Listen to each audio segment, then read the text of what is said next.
In this video, I will show you 2 ways you can sign out of your Netflix account. First, you want to log into any of your profiles. It doesn't matter which one. Next, you want to move to the menu section. Mine is at the top, yours could be on the left, depending on your TV.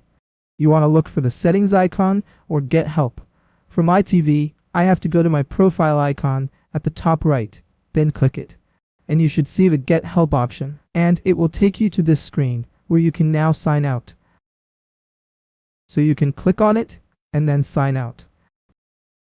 That's the simplest way to sign out.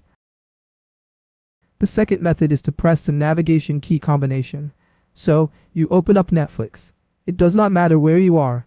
You want to type this navigation key combination. Pay attention here.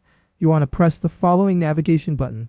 Up, up twice, down, down twice, left, right, and then press up, up 3 times. You might have to press the up button 4 times instead of 3 times for it to work.